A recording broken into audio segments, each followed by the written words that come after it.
My answer is that I was fortunate enough to go through some extraordinary personal challenges in the past year or so of my life. And coming out of all of that has, I feel like George Bush. I said, bring it on. I feel like I'm sort of indestructible at this point, and I think that through Kelly, I've been able to take that to my business, and it's sort of liberating to really be able to step into exactly who you are and be bold about it. And people can like me and hire me, or they don't have to, and that's cool. But it's really sort of liberating to be able to embrace who you are and know that there's really nothing at all to be afraid of. That's a huge one. That's a huge one. Go, girl. And I would say the biggest marketing tip is about really focusing on the outcome and the transformation that you're providing and not talking about the features. So hearing about a 4-day inner peace immersion retreat, the details, the features, isn't what's going to sell it, but it's much more about the experience of money flowing into your life more freely because you don't have, you've cleared the resistance to it. So much more about what are the benefits they're going to receive as a result of working with you. I mean, that's such a huge difference. And when you have that conversation, because I know you've been having. I was totally doing the feature thing, like the first couple tours, the first tour event. It was eyes glazed over. They didn't get at all anything. They don't want to hear that.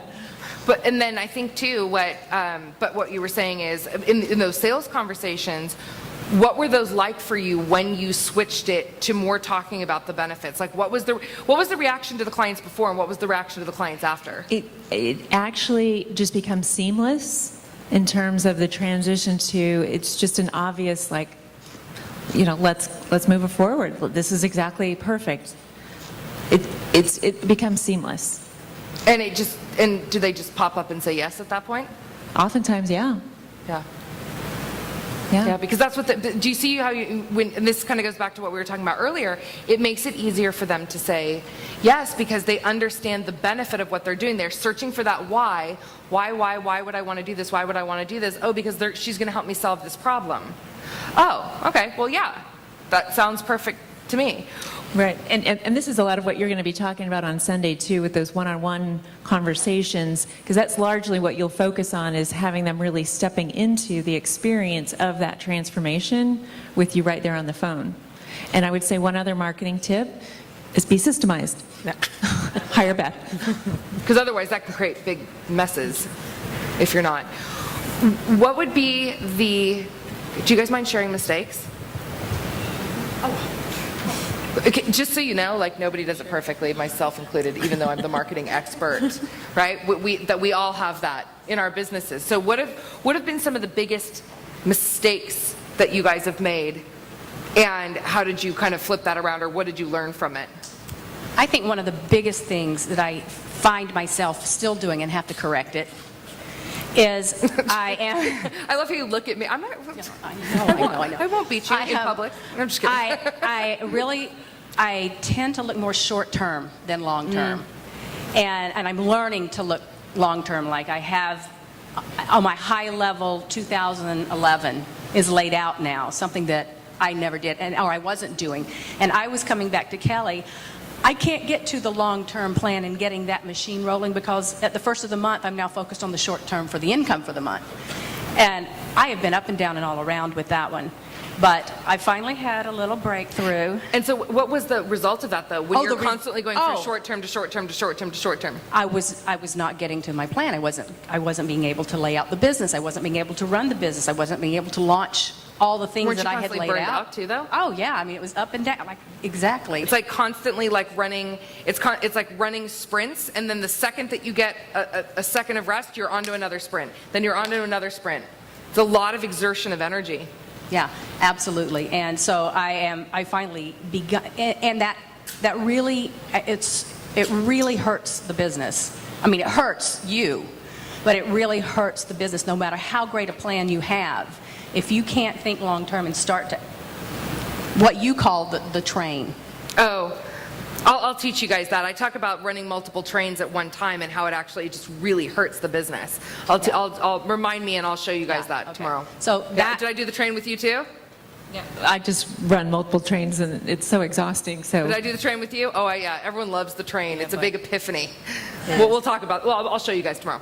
yeah, so I think that's been the biggest mistake and the thing that's really slowed me down from being where I could have been by now if I had gotten over that hurdle before.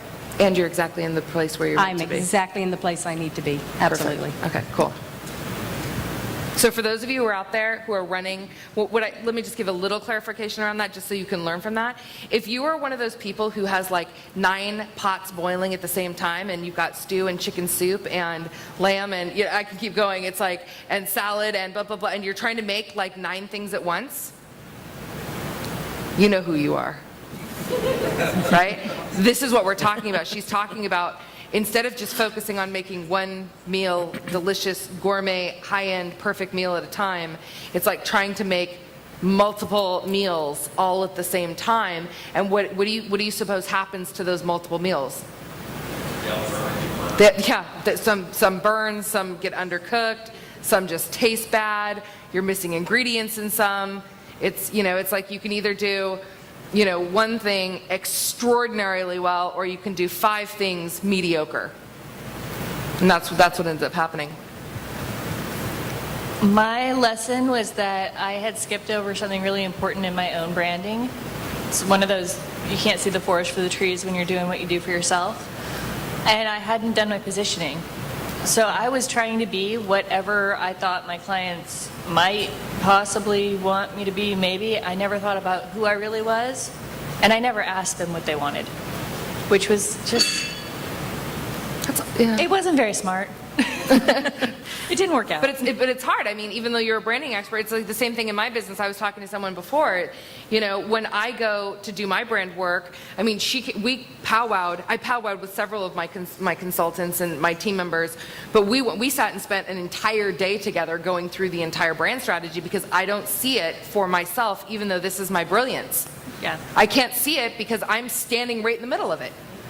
Yeah, you've got to bring somebody else in, especially in a branding process, your client, a coach, somebody to help you see that, because you can't sit in the middle of it and figure it out. Yeah. It's funny. It's the same thing with your systems. When you've been so involved in your business, you don't see this at all. You don't see it at all. And the other part, not only do you not see it, but so much of it becomes intuitive. You don't even realize that you're doing it, so it makes it really difficult to explain to other people. It's exactly the same thing. You need people. I had that experience in working with Beth, and then we'll hear from Linda too. Because Beth has done a lot of my systems, and the systems that you have when you're going to a certain level in your business don't work when you're going to the next level in your business. And what happened for me was when we sat down and started to analyze some of the things, because stuff was just, it was like little stuff, but it was little stuff that was like nicking at us all the time, like little lost orders here, or little, the stuff that just makes you want to cringe. And when I sat down, I'm sitting here going, well, here's the system, and she goes, duh, you missed these 2 steps. And I'm like, how did I even miss that? You don't even see it because you're so used to doing it the right way, which would translate fine, especially if you were doing it yourself. But the minute that you look to delegate it to a team member, they're not in your head. And they don't see things things always make sense to me when I say them. And this is why I constantly, have you noticed? They do. But you notice how I keep checking in with you guys? And I'm like, does that make sense? Are you guys with me? Does anyone have any questions? The reason why is because of course it makes perfect sense to me, but I'm not the one trying to learn the information. You are, so I keep checking in with you. I didn't do that with my systems. Of course it made sense to me. I delegated it to team members. They were implementing it in the way that they understood it. But I had automatic assumptions. It wasn't until we sat down and went, okay, here we go. What's going on? That she went, yes, this is where it's like, what did we call them? Was it a crevice? Is that what we're calling it? Yeah. It was like, there's the crevice. That's where everything is falling into the middle. Because I'm thinking we're on this like flat road, and she's like, nope, you've got a crevice right here. This is what's happening. You have a little pothole over here. Yeah, a little pothole over here. Landmine over here. Someone with a bazooka down the road that you didn't catch on to. My biggest mistake was really not knowing how to close the sale effectively. So I'm very anxious to see the sales conversation that's going to happen here. If I was selling a client, if I was selling a sponsor, I would have the initial conversation, make the presentation. Of course, ask a lot of questions. I did know to do that, get to really what they want and what their goals and their visions are, and then do the presentation on how I could help them accomplish that. But then at the end of the conversation, I'd say, okay, well, I'll call you next week. No. Now, I take out my calendar, my online Google Calendar, which I'm totally in love with, which my assistant has full access to. And she... I love Beth. I'll say, let's talk again Tuesday at 9 o'clock, your time. Remember, it's their time if they're on the East Coast or whatever. And I have them get out their calendars. We put it down. The reminder system in the calendar sends them reminders automatically. And my closing rate went up 50% with just using that one technique. So I'm sure I have a lot more to learn, but that was a big mistake that I have corrected. I think that my biggest mistake, there have been plenty, but my biggest mistake at the beginning in launching a new business was looking to the other people out there who were doing something similar and using that to define what I needed to do. Oh, that's a huge one. That's a big one. I see that all the time. In fact, actually, now I can't remember. There was someone here I was talking to, and they said, well, that's how everyone else in my industry does it. Good, let's go the opposite way. Exactly. And I think that hasn't been until I started working with you that I've really sort of embraced that this is who I am, and it's different than that. And I don't have to try to be that. You're never going to be them. And it's just not a good method. So. And you feel good about your brand. You can really tell. do. Like, you feel really good about it. Because it very much reflects me and what I do at this point. And again, take it or leave it. But I wasn't in that mindset before. So I want to ask you guys a question. How do you think that that's going to translate to her sales conversations? But isn't she just so in her power right now with what she's doing? Thank you. You're welcome. I love your brand. I think of course, it's about peace also. So, I think in addition to the other mistakes that have been revealed here, probably the biggest one is not being specific in a target audience, like still wanting to cater to everybody. Like everybody needs inner peace, right?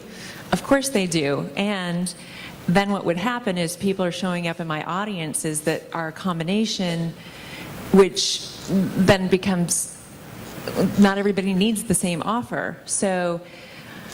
Or the same information, I would think. Right, or the same information because slightly different problems. But peeling my hands off of like wanting to serve everyone and shifting it really to who I really serve in like 90% of my business, which is entrepreneurs and transformational leaders.